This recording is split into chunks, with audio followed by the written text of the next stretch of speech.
Builder base power ని ఉపయోగించేటప్పుడు సంరక్షణ హెచ్చరికలు చాలా ముఖ్యం.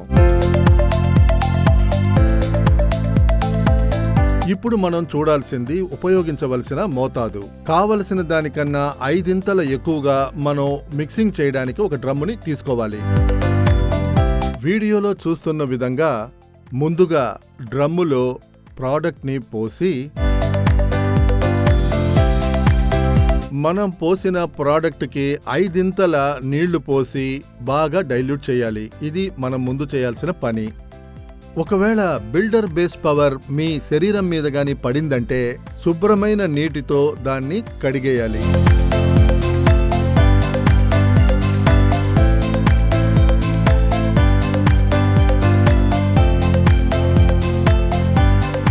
ఇక ఉపయోగించడం ప్రారంభించవచ్చు. 30 స్క్వేర్ ఫీట్ డయామీటర్కి 1 లీటర్ డైల్యూట్ చేసిన బిల్డర్ బేస్ పవరే ఉపయోగించాల్సిన మోతాదు. నేల మీద కాంక్రీట్ వేయడానికి ముందు గదిలో గోడకి పక్కనే ఉన్న నేలని 4 వైపులా 1 అడుగు వెడల్పుతో 6 అడుగుల లోతుతో మట్టిని తవ్వి బిల్డర్ బేస్ పవర్ ని బాగా స్ప్రే చేయాలి. ఆ తరువాత మట్టి ఏ విధంగా ఉండిందో అదే విధంగా మట్టిని దృఢంగా వెయ్యాలి. ఆ తరువాత గది నేల మొత్తం బిల్డర్ బేస్ పవర్ ని స్ప్రే చేసి మట్టి బాగా తడి అయిందని కన్ఫర్మ్ చేసుకోవాలి. దీంతో ఈ పని అయిపోయింది. బిల్డర్ బేస్ పవర్ ని ఉపయోగించిన నేల మీద 2 రోజుల్లోపు పీసీసీ అంటే నేల మీద కాంక్రీట్ ని వెయ్యాలి. సాధారణమైన దానికన్నా నీటి శాతం ఎక్కువ ఉన్న కాంక్రీట్ ని ఉపయోగించాలి.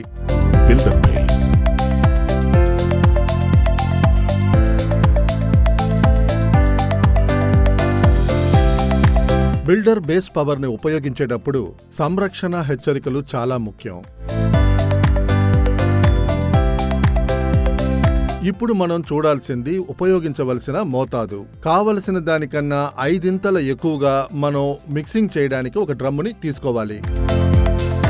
వీడియోలో చూస్తున్న విధంగా ముందుగా డ్రమ్ములో ప్రోడక్ట్ని పోసి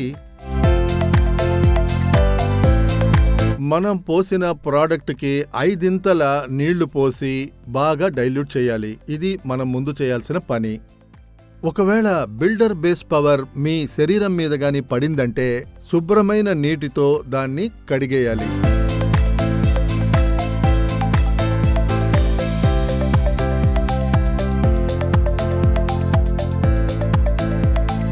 ఇక దీన్ని ఉపయోగించడం ప్రారంభిద్దాం.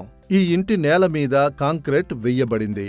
భవనం లోపల 6 అడుగుల దూరంలో పొడుగ్గా 2 వరుసలుగా సరిగ్గా 6 ఇంచుల రేడియస్ 6 ఇంచుల లోతులో హోల్స్ ని వెయ్యాలి.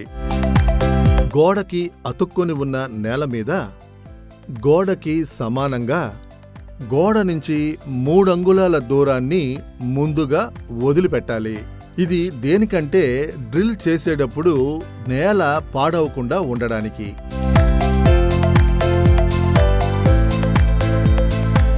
ఒక ఏసీపీ షీట్లో ముందుగా హోల్స్ వేసి ఒక డైని తయారు చేసుకోవడం వల్ల ఈ పని సులభమవుతుంది.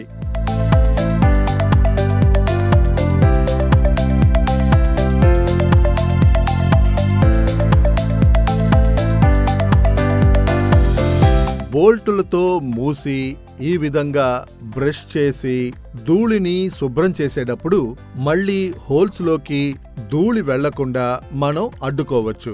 6 ఇంచుల లోతుగల వెడల్పుగల ఈ అన్ని హోల్స్ ని బోల్ట్ చేసిన తరువాత ఒక్కొక్క హోల్లోనూ వీడియోలో కనిపించే విధంగా ఒక పెద్ద ప్లాస్టిక్ సిరంజిని ఉపయోగించి ఒక్కొక్క హోల్లోనూ 40 ml diluted builder base power ని పోసి సిమెంట్ గ్రౌట్ ని వేసి హోల్స్ ని ముయ్యాలి.